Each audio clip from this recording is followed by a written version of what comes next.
Perfect days. In a world filled with fear, scarcity, and perfectionism, perfect days are far from perfect. Welcome to the Perfect Day Podcast. I'm Koki Barini, your perfect day wealth engineer. The goal of the show is to connect and inspire those that seek true wealth by getting your perfect day house in order.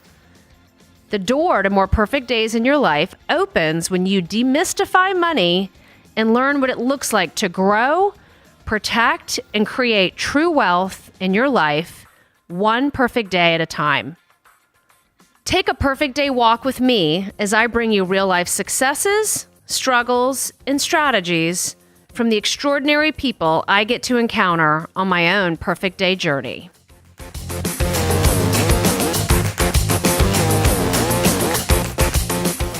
Welcome to Perfect Day Podcast. I have two fantastic ladies here, Julie and Stacey of OME Gear and a Salty Rim. So, three girls walk into a bar, ... True story. And the best part is that we walk into a bar. So I'm good with that. Right? No good story started over a salad, so they say. Right. It was a good cocktail. Exactly. It was a good cocktail. And we were all there for a philanthropic reason, I think. At least I know that's what brought me there. I had the pleasure of meeting Julie and Stacey. We actually have a common friend who is doing some of your videographing. Is that a word? It is now. What? It is now. Videographing. Wow. Sorry, John. And we had common friends, and I had just walked off Denali. And what a meeting. Because their company, OME Gear, stands for Oceans plus Mountains equal Earth. Equals Earth. And I love that. You know, I'm from Charleston. I don't know if you know that, but I'm from Charleston.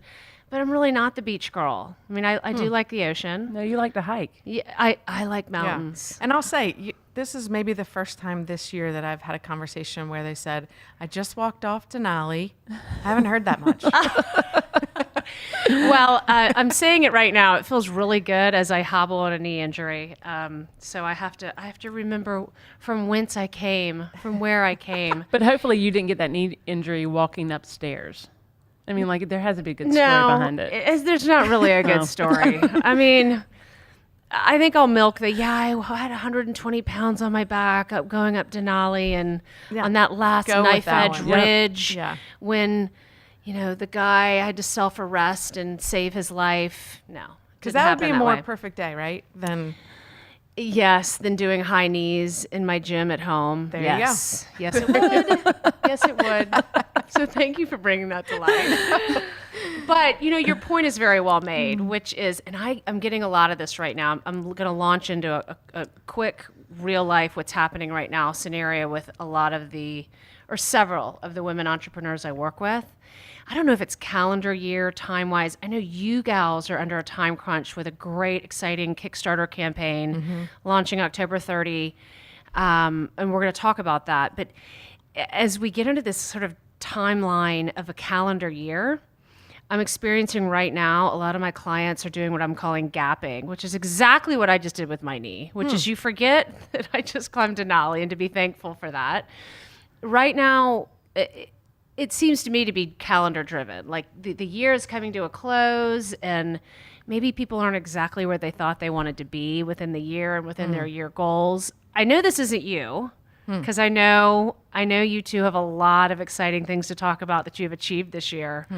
But gapping is this one term I learned from Strategic Coach. I don't know if you're familiar with Dan Sullivan and Strategic Coach program.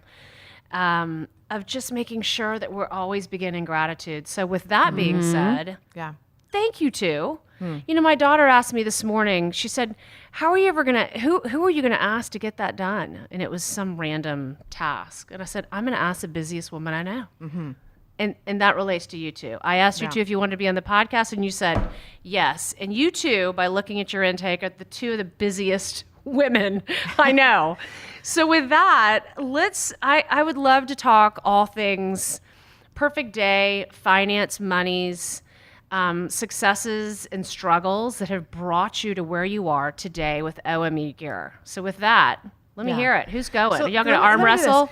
Yeah, I'll just start. 'Cause you have something to say, so I'm going to let you. But I want to respond to the busiest women that you know, right? Okay. So we're busy. There's no doubt about it. But I think a lot of people wear busy as a badge of honor, and I don't like that. I don't like completely it when, agree. you know, you say to somebody, "Hey, how are you doing?" "Oh, I'm so busy." You know, it's like, to me, that's not helpful. Nobody really cares, to be honest. And people sort of get turned off a little bit when that's how you introduce yourself. "I'm so busy." So I would say, and this is what we told you when we first came in here, we are busy. There's no doubt about it. You know, we've got a lot going on, but that works for us. It works really well for us. We work very, very well together. And when our plates are full with hell yeses, we're in our perfect day, right? And so it kind of brings it full circle. But I wanted to address that because I don't like it when somebody says I'm so busy. I completely agree. And when our friends are like, "Oh, you guys are so busy." No, we are, but we will always have productive. time for you because Right. you're a hell yes for us, you know? So Thank you for that. Yeah. I love being a hell Yeah. yes. So So are our friends. And so Jules and I are very good at saying, do you really want to do that? And if there's an inkling of, it's just not a hell yes, we don't do it. And it doesn't mean that that's not an important event or we need to be, it's not important, but at that time, it's just not, it's not going to fit in our schedule. Do you know what that is? That's a commander's intent. I do have a perfect day for you. I don't know if you've read the book. You don't have to say yes. But I have perfect day for you. And I'm one really of the excited. Oh, thank you. Yeah. Thank you. This has definitely become my life's message, which was shifting sort of my first 2 decades in finance and investments, and people coming to me, awesome, successful entrepreneurs like yourself who say, "Oh, I've got a couple nickels to rub together. What do I do with it? Can you help me retire?" And I want to spend the next 2 decades saying, "You don't want to retire. Let's keep doing this. Yeah. Let's live perfect days today." You know, this idea of retirement, we may never get there. Right. We may never get there. But so in Perfect Day, I talk about a commander's intent, which is an awesome way to filter any decision, whether it's where you're going to spend your next penny, whether you're going to invest your next dollar, whether you're going to say yes or no to a podcast interview, so where you spend your time. So it already sounds like you two have already created a commander's intent for yourselves, and that it's this sort of hell yes mentality. Are there subsets to that? Like, what makes something a hell yes for you? You know, that's a really interesting question. Is It's it a feeling? It's a gut Is it- feeling. is- yeah. Yeah, it's a gut feeling, and it depends on the people who are asking, and our track record with them, and the trust level that's there, their reputation, and just do we think it'll fill our souls? You know, and are there pieces of that you know, we want to interact with those people, and so I think for you it was.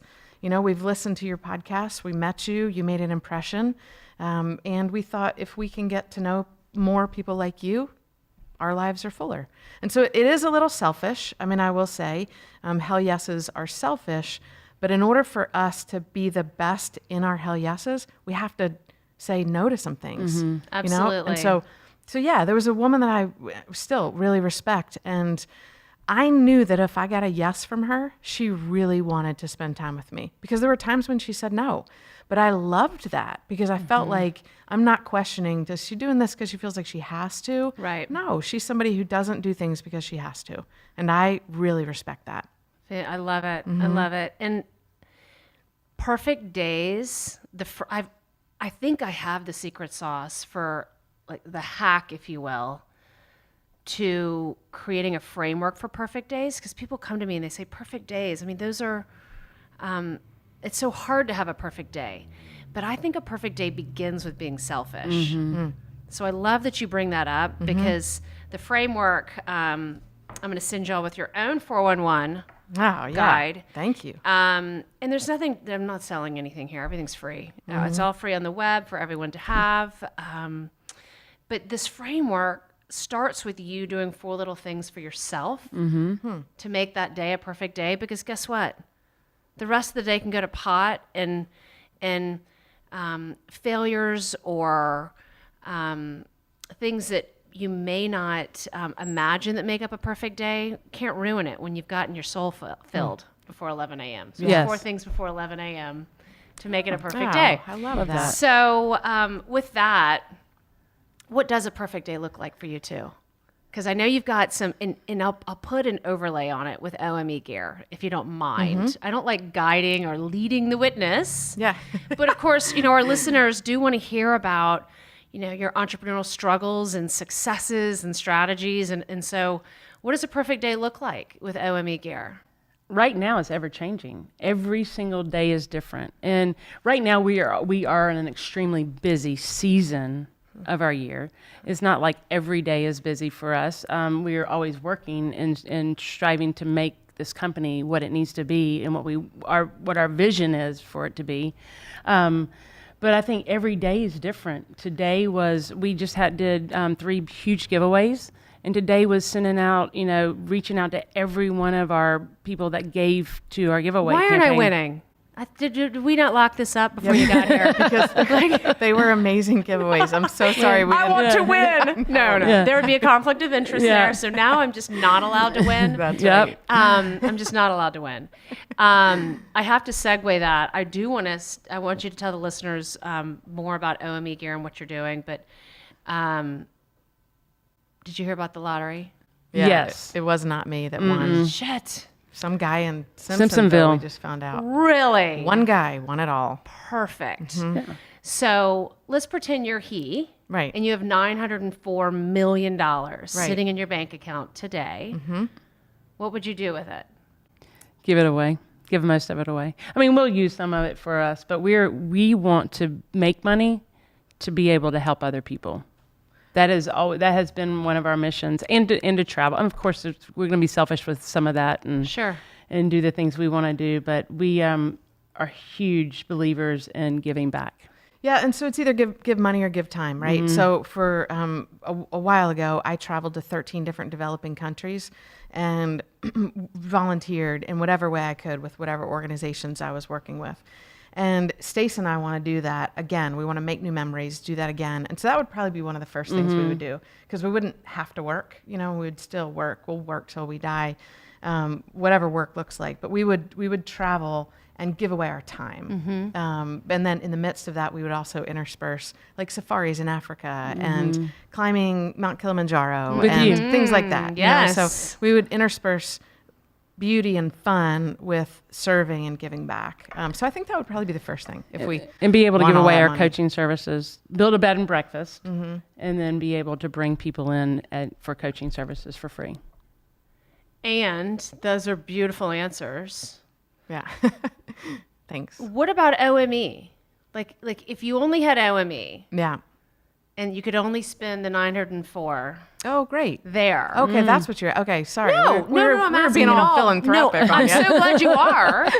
I'm so glad you are, because contribution is a quarter Yeah. of a perfect day. Right, You see for that sure. in the framework. It's one finance. Contrary to many people's belief, I gave you the spiel about the first 2 decades of my career and what I'd like the last 2 decades to look like.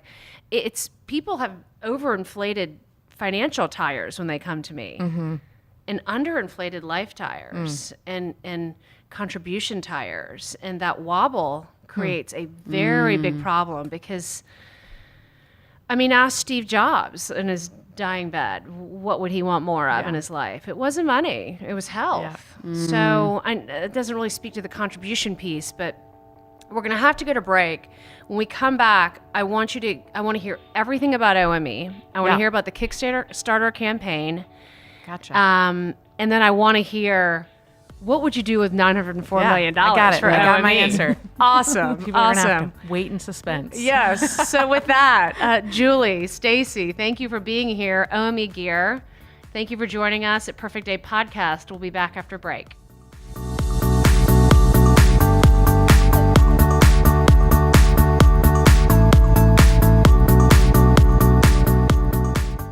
A perfect day is far from being about perfection. At the root of a perfect day is gratitude, even for life's mistakes. You've got the book, now get the tools. Join me for this exclusive webinar Well, I will teach you how to create more perfect days in your life. Welcome back to the Perfect Day podcast. I have Stacey and Jules of OME Gear who are getting ready to launch a really exciting Kickstarter campaign October 30th. And you got to see this. I don't know if you can see this on the screen, but this 4-in-1 Wanderer, I want one. I just learned I didn't win it. I didn't win the lottery today either. But Third time's a charm. Play something else. But I can get one through the Kickstarter. You can. Yes? Absolutely. I'm so and it'll be 40 to 50% off the MSRP. Yeah. So, I'm so excited about this. Yeah. So before we went to break, we were supposed to talk about a lot of things. What we ended up talking a lot about was your pivot due to you've done this before. You did this before. Right. And what I love is the story about how your vision and your values weren't aligned with the company, your own company, and how it was taken over and you were designing this and you said no more. Yeah. And you left. And I love that because the biggest thing I want to bring to individuals, whether it's entrepreneurs or those just wanting to grow and protect and accumulate more wealth or money, is that if your money is not aligned with your values, it's not going to fill you. No. Yeah. It's not going to fill you, nor will it last to the next generation. So this is important, especially for those who are trying to build a business because it's hard to do, and it's going to be a boulder rolling up a hill if it's not something that's aligned with you and authentic. So tell us your story. I want to hear about that pivot. Yeah. And we we got to get to the gear. I want to hear about the Wanderer and the name and all the fun stuff. I'll try to put all of that into a really quick version of the story. So it's a 20-year-old story. So my mom and dad invented a version of the product 20 years ago. They got it patented. They tried to take it to market and ran out of money and know-how. And so it sat on the shelf for 12 years. Wow. I went through a really hard period in my life. And I needed something that I could make successful. And so at 1:30 in the morning, I woke up and I thought about my dad and mom's invention. So I called my dad the next morning and I said, Dad, what would you think if I took your product to market? And he started crying. He knew exactly what I was talking about. He started crying and he said, honey, that would be a dream come true. And it was in that moment I knew what I needed to do. And so I ended up partnering with a dear friend who is a few years my senior, had a ton of experience in manufacturing.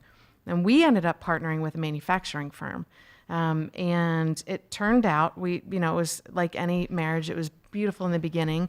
And then true colors started getting exposed. And they invested. Let me guess, in the rocky times. In the rocky Is times when because the true colors come out. and we ended up selling them 60% of the company. Of a concept. There wasn't a company at the time. It was Correct. just a concept. So they bought the concept in the old patent. And the old patent. And That speaks a lot to the concept. yeah, and so it was great. We just wanted them to be our contract manufacturer, but then we ended up selling them 60% of the company, which when you do that, you sell all ability to make any decisions. And so that's what happened. We got into it. They invested a lot more money than they had anticipated, and it took a little bit longer to get to market. Like everything, it costs more and takes longer to get you where you want to go. And so everybody became disenfranchised. And so the short of the long is we went to a trade show with the old product, partnered with these guys, and won Best New Invention. Everybody wanted it in 2014. And I left that trade show and panicked because I thought, I'm going to have to, work with all these POs, deliver all this product. I'm not confident that it's going to be a quality product for multiple reasons.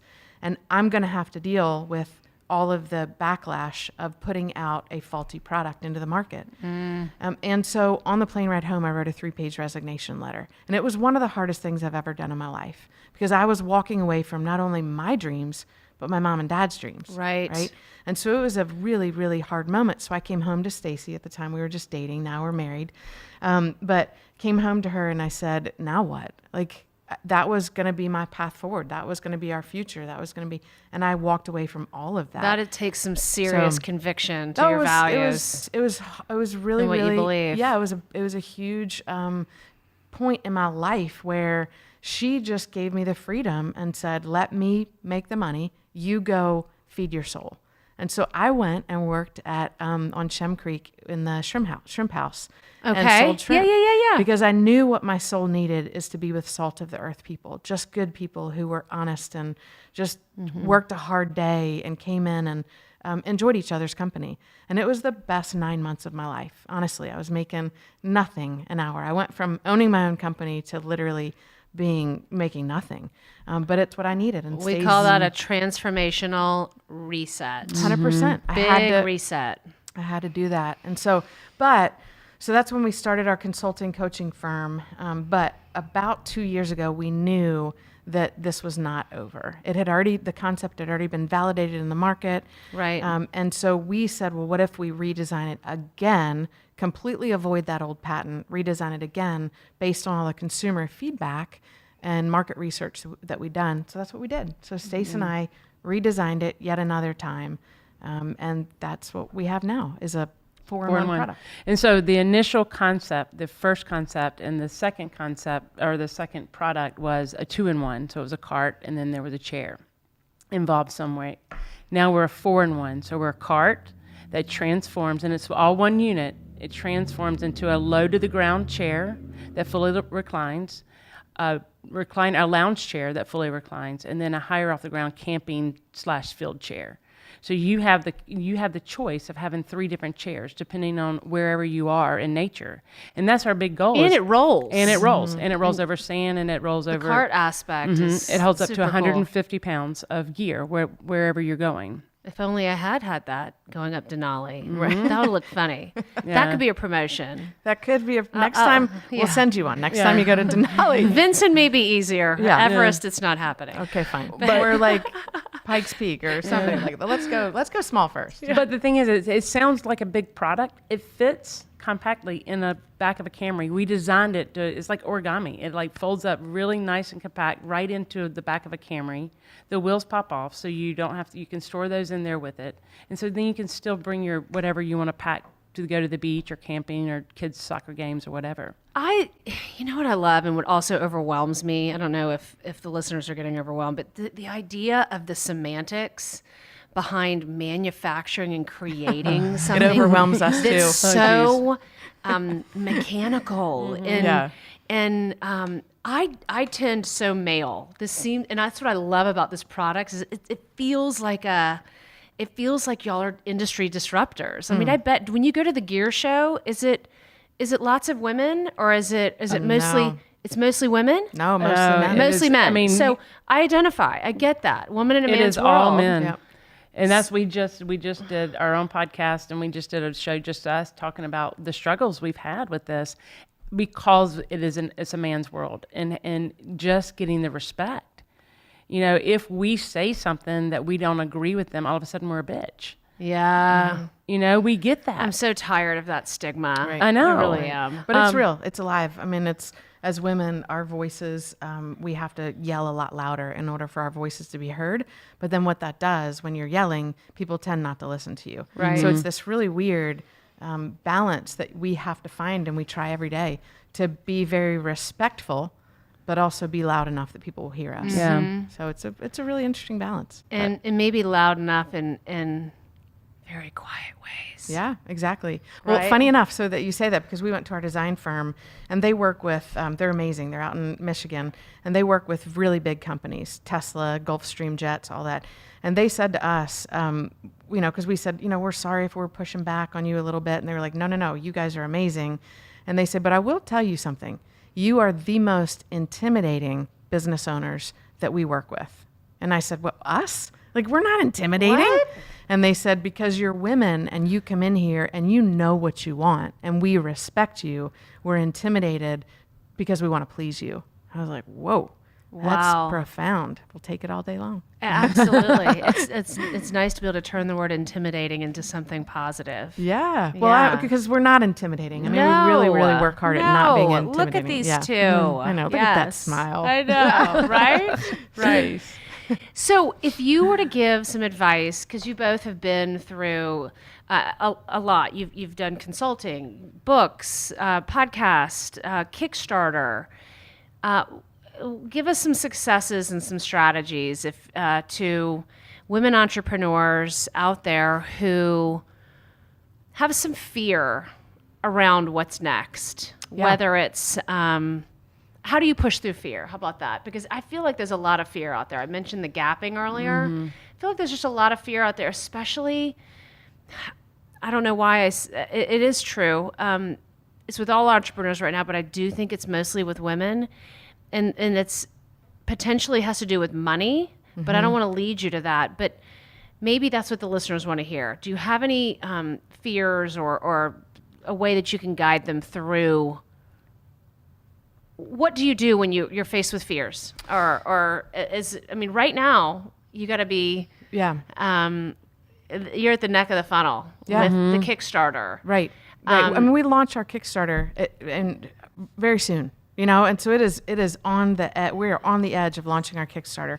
I would say every single day we face fear. Every single day, multiple times throughout the day. And do you think you're born with just that aspect of stepping into it and moving through it? Or is this something you had to learn to? I feel like I've learned. I get that question a lot. Yeah. I felt like through my life and experiences, I've learned to push through it because fear can be very paralyzing. Right. And so you have to push through it, or you're never going to do the things you want to do, and you're not going to be successful. Yeah, right? I see fear as a muscle, or the kind of overcoming fear as a muscle. You have to work it out, and if you work it out and keep pushing through, then you get stronger, and it's not as hard the next time. But if you succumb to the fear, then you're going to atrophy. And you're just going to say, oh, I can't do anything, which is not true. All of us have the exact same amount of time in the day, the exact same resources if we seek them. There is no excuse with Google and with the amount of resources that's available to us. If you want to do something as a listener, there's no excuse for you not to be able to do it. Amen. Sing it. There are people out there to help you. Right. We look at all these people and we say, oh, they're doing it, but I could never do it. That's not true. I was going to cuss, but that's not true. Yeah. But I think it's pushing through, and I think it's surrounding yourself. I'm not sure, to be honest with you, that I could do it this time again without Stacey. I really am not sure. So leaning into people, surrounding yourself with a tribe of people who get it, who are kind of the same wavelength and intelligence and business acumen and all of that, is really important. So leaning into her, because there are times when I feel like I just want to hang it up and say, forget it, it's not worth it. And then she goes, no, it is worth it. Like, let's keep going. And then vice versa, So having that partner is really, really important for us. But knowing the end goal, knowing what the purpose is, and you have to set your sights on that and know that there's going to be hard times and push through them. It's everybody has obstacles, but what are you going to do with the obstacles? That's the difference. And that's Have you ever regretted stepping into that fear or tackling an obstacle? Is there one that you regret?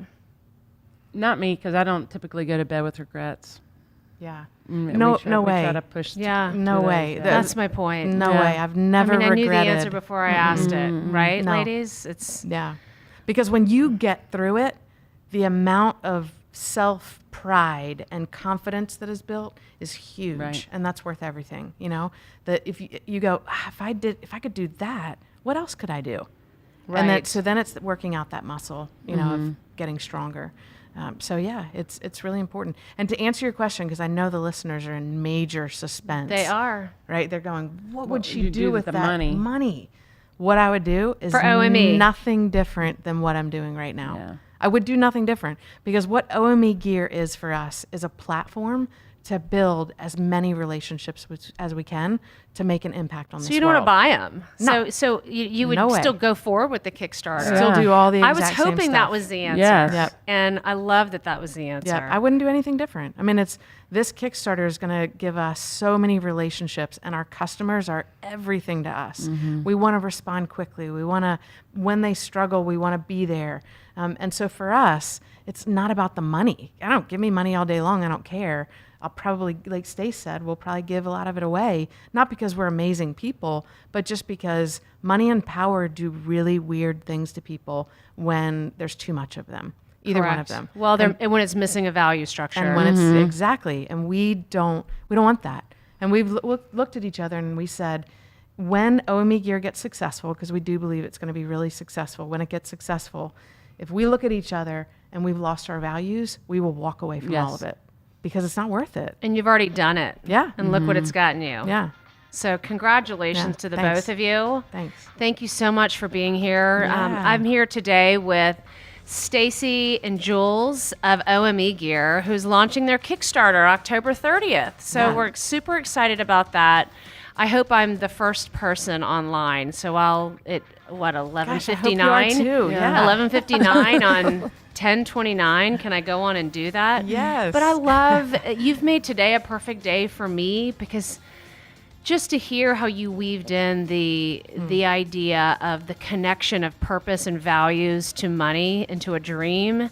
And not only that, but to a dream that also includes your family and your parents it's just a beautiful story. So I thank you so much for being here and sharing that with the listeners today.